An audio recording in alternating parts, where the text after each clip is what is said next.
School తో పాటు మనకు ప్రధానమైనది రామకృష్ణ కాలనీకి అటువైపు ఇటువైపుగా కాలనీకి మధ్యలో వంక పోతా ఉంది. ఆ వంకకి సైడ్ వాళ్ళు చాలా రోజుల నుండి చెప్తున్నాం.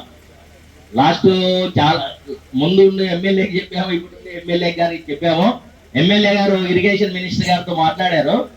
ఇరిగేషన్ మినిస్టర్ గారు శాంక్షన్ చేస్తాం అంటున్నాడు. ఎప్పుడు చేస్తారో ఏదో అన్నయ్య చెప్పాలా, దగ్గుబాటు అన్నయ్య చెప్పాలా. అది మెయిన్ కాలువ. ఎందుకంటే వర్షం వచ్చినప్పుడు కాలనీలోకి నీళ్ళు వస్తున్నాయి. కాలనీలోకి నీళ్లు రాకుండా వంక తీయగలిగినాం, కానీ చిన్నొక్క వరకు.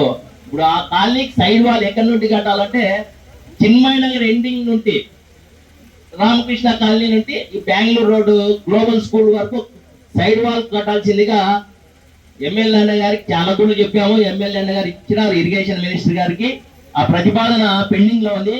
అది సర్పంచ్ పదవి అయిపోయినా కాకోకుండా మనం పర్మనెంట్ గా ఇక్కడ ఉండేవాళ్ళం కాబట్టి ఆ వంకను కానీ త్వరలోనే కట్టి ఈ రామకృష్ణ కాలనీకి వంక వరద నుండి విముక్తి చేస్తామని హామీ. అంగన్వాడీ స్కూల్ తో పాటు మనకు ప్రధానమైనది రామకృష్ణ కాలనీకి అటువైపు ఇటువైపుగా కాలనీకి మధ్యలో వంక పోతా ఉంది.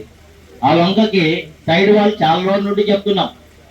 లాస్ట్ చాలా ముందు ఎమ్మెల్యేకి చెప్పాము, ఇప్పుడు ఎమ్మెల్యే గారికి చెప్పాము. ఎమ్మెల్యే గారు ఇరిగేషన్ మినిస్టర్ గారితో మాట్లాడారు. ఇరిగేషన్ మినిస్టర్ గారు శాంక్షన్ చేస్తాం అంటున్నాడు. ఎప్పుడు చేస్తారో ఏదో అన్నయ్య చెప్పాలా, దగ్గుబాటు అన్నయ్య చెప్పాలా. అది మెయిన్ కాలువ. ఎందుకంటే వర్షం వచ్చినప్పుడు కాలనీలోకి నీళ్ళు వస్తున్నాయి. కాలనీలోకి నీళ్లు రాకుండా వంక తీయగలిగినాం, కానీ చిన్నొక్క వరకు. ఇప్పుడు ఆ కాలనీకి సైడ్ వాల్ ఎక్కడి నుండి కట్టాలంటే చిన్మయ నగర్ ఎండింగ్ నుండి రామకృష్ణ కాలనీ నుండి ఈ బెంగళూరు రోడ్డు గ్లోబల్ స్కూల్ వరకు సైడ్ వాల్ కట్టాల్సిందిగా ఎమ్మెల్యే అన్న గారికి చాలా దూరం చెప్పాము. ఎమ్మెల్యే అన్న గారు ఇచ్చినారు ఇరిగేషన్ మినిస్టర్ గారికి. ఆ ప్రతిపాదన పెండింగ్ లో ఉంది.